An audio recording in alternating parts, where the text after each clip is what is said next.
Good morning and welcome back to my channel willing heart. আশা করি আপনারা সবাই ভালো আছেন। সকালবেলা চাটা পর্ব সারা হলো, এবার ব্রেকফাস্টের পর্ব শুরু হবে। আজকের ব্লগটা এখান থেকেই শুরু করছি আপনাদের সঙ্গে। অভির জন্য প্লাস আমাদের জন্য, সবার জন্য একটু ব্রেকফাস্ট রেডি করছি। কালকে সন্ধেবেলা একটু আলু ভাজা করে মুড়ি দিয়ে একটু ভেজে দিয়েছিলাম, সেটা দেখেছি খেয়েছে অনেকটা। রোজই একই টাইপের জিনিস দিলে সেটা খেতে চায় না।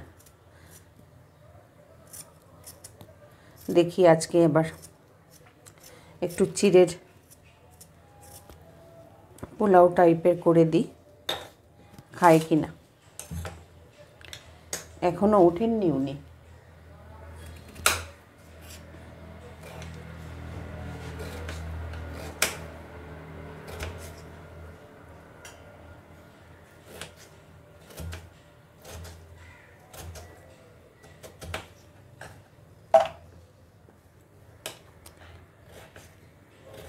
সকালবেলাটা তাড়াহুড়ো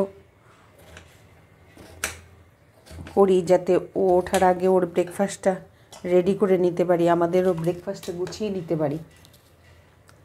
সব সময় সেটা হয় না।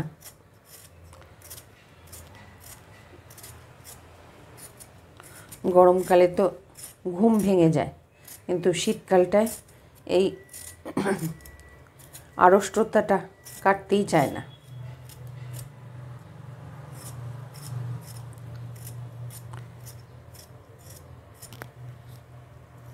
এককালে যখন স্কুল লাইফ ছিল তখন তো সকালবেলা উঠেই পড়াঠরা সব রেডি করে বইটই গুছিয়ে স্কুলের সব রুটিন মতন বই গুছিয়ে রেডি হয়ে নিতাম।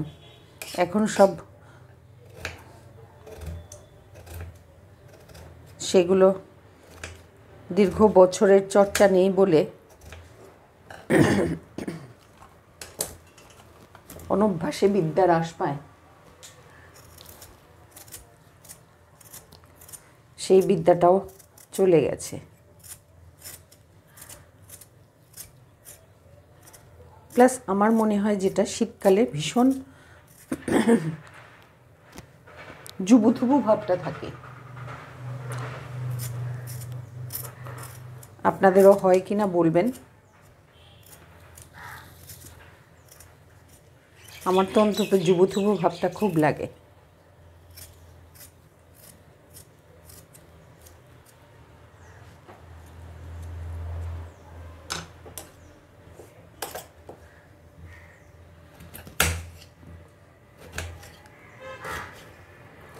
মুড়ি ছোলা এগুলো যারা বিক্রি করে তাদের কাছে ওই পপকর্ন ভাজার একটা প্যাকেট পাওয়া যায়, একদম সিম্পল, একটু সল্ট দিয়ে পপকর্ন ভাজা,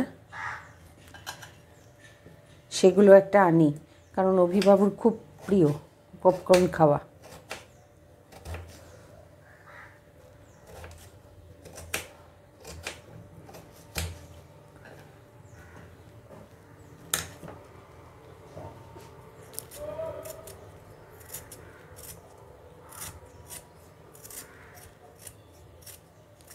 এমনিতে তো দুধ সেরেলাক ও এখনও মেইন ফুড হিসাবে নিয়ে নেয়, কিন্তু সাইডে এই সলিড ফুডগুলো চালিয়ে যাচ্ছি, যতটা খেলো।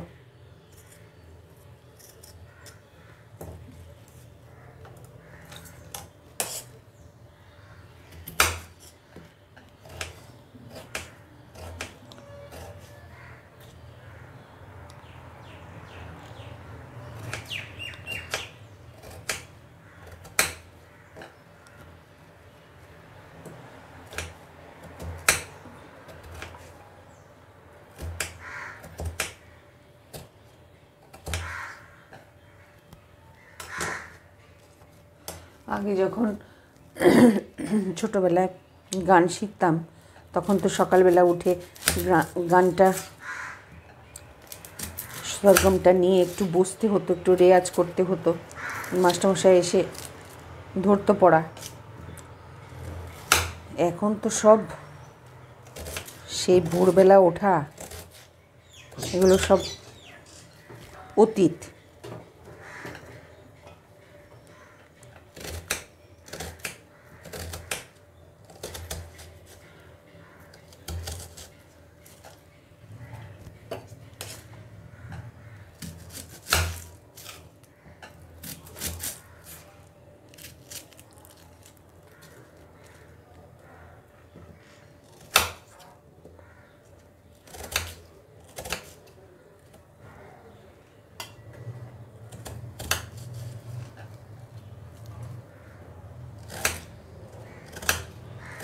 এখন শুধু ঘরকন্নার কাজ করেই দিন যাপন। কার কি অসুবিধা সেটা দেখা, এইভাবে করেই যাচ্ছে।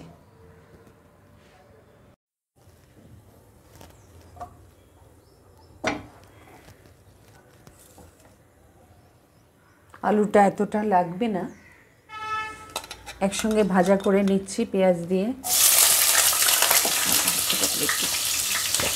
হলুদ গুঁড়ো দিয়ে দিচ্ছি। কটা চাপাতি আছে কালকে, লাগেনি, সেটা দিয়েও খাওয়া যাবে।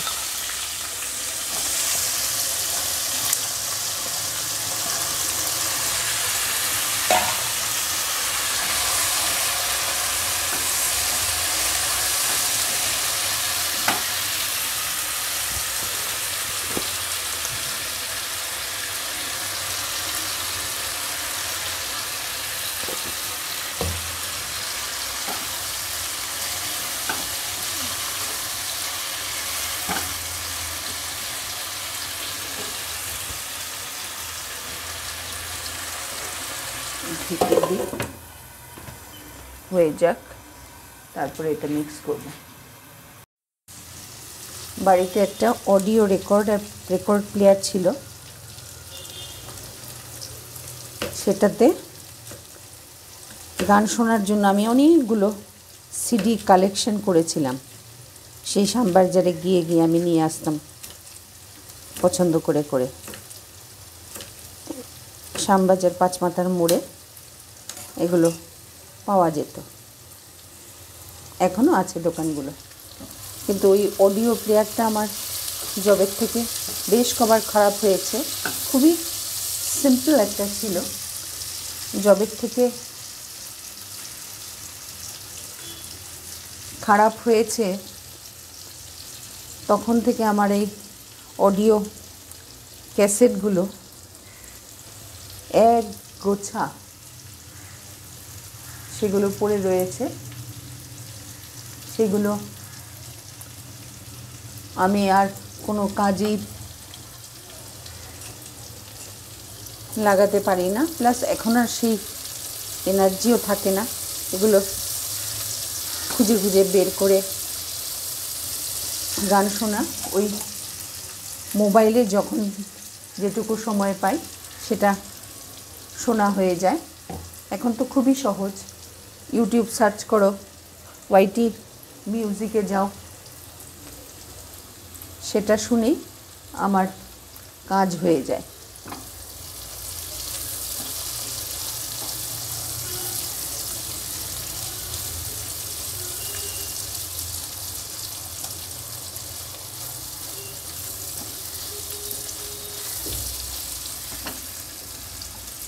এই যে এবার ভেজানো চিড়েটা দিয়ে দেব।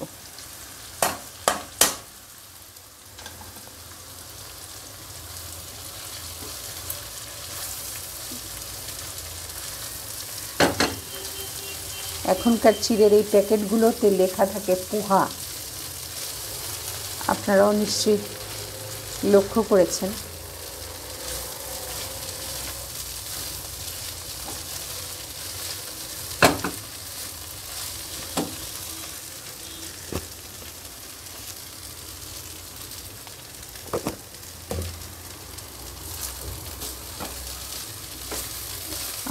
আমরা যখন ছোটোবেলায় বড় হয়েছি তখন কিন্তু এই প্যাকেটগুলো খুব একটা পাওয়া যেত না, তখন ওই লুজই পাওয়া যেত, ড্রামে থাকতো, সেখান থেকে ওজন করে দিত।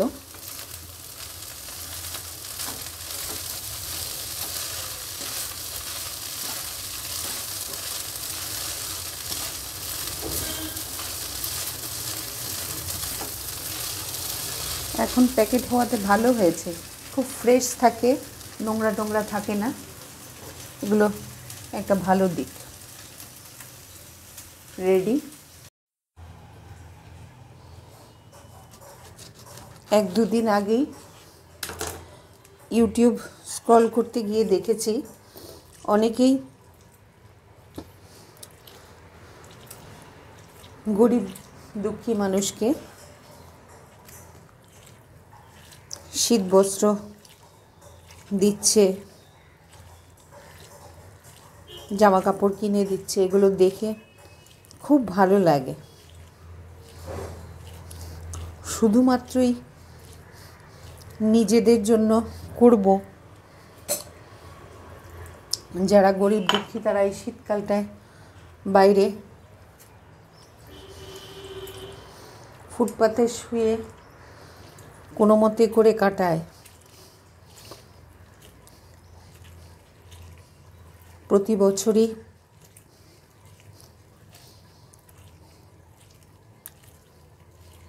এইভাবে করে ওদের দিন কাটে, এগুলো দেখতেও খুব খারাপ লাগে।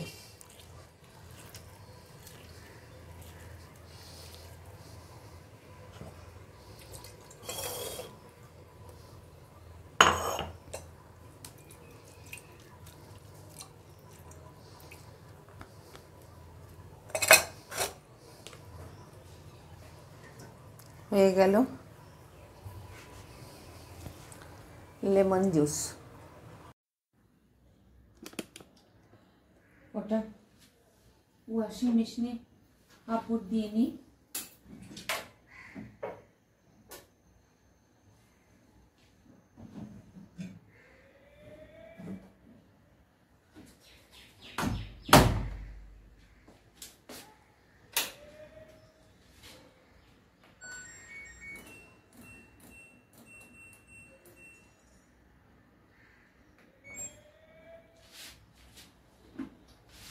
হয়ে গেছে।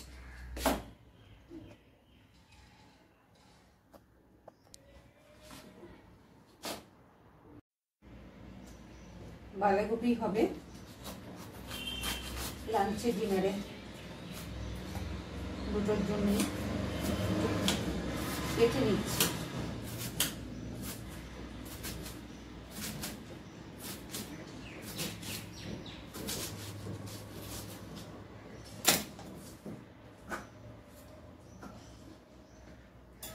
বাড়ির ইয়াংরা সবসময় বাঁধাকপি খেতে চায় না, কিন্তু ওই আর কি, বকে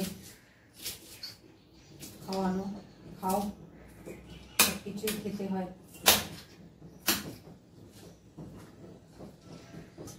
আমার তো খুব ভালো লাগে একটু বাঁধাকপির তরকারি আর একটু হালকা পাতলা টমেটো দিয়ে ডাল হলেই হয়ে যায়।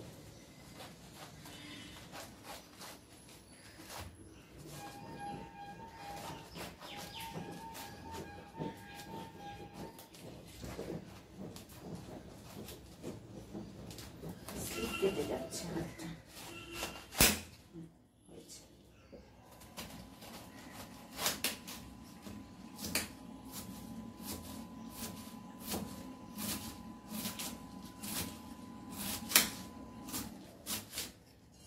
চলতি কথায় আছে না, রাধার পরে খাওয়া, খাওয়ার পরে রাধা, ওই একই জিনিস আবহমান কাল ধরে চলে গেছে।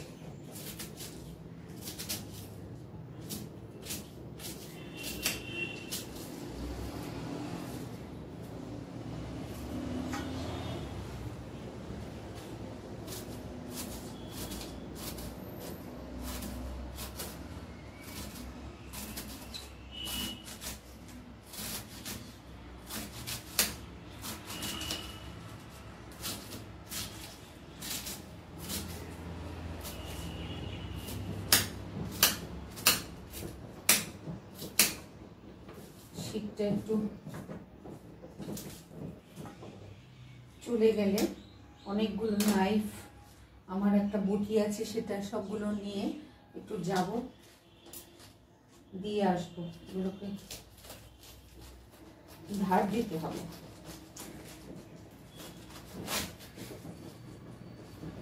চলে যাচ্ছে বলে আর যাওয়াও হচ্ছে না।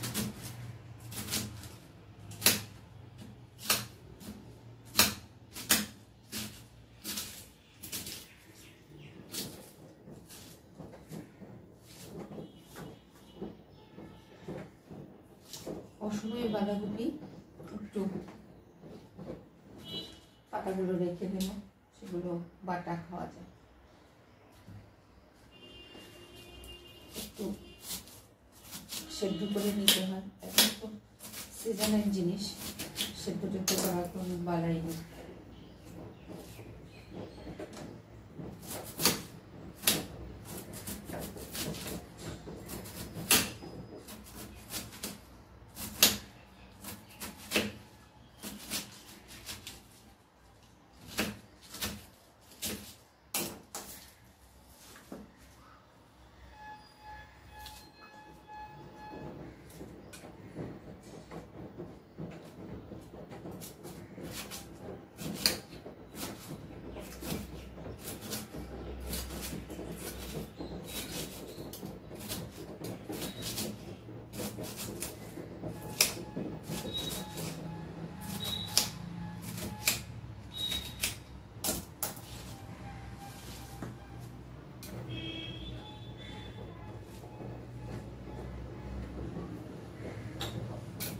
গেল,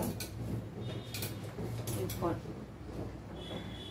এটাকে একটা আলু দিয়ে দেবো, হয়ে যাবে। তাহলে আজকের মতন ব্লগটা এখানেই শেষ করছি। যদি কিছু ভালো লেগে থাকে তাহলে অবশ্যই আমার চ্যানেলটাকে একটু সাবস্ক্রাইব করবেন, লাইক করবেন, শেয়ার করবেন আর কমেন্ট করবেন। তাহলে আপনাদের সঙ্গে দেখা হচ্ছে নেক্সট আরেকটা ব্লগে।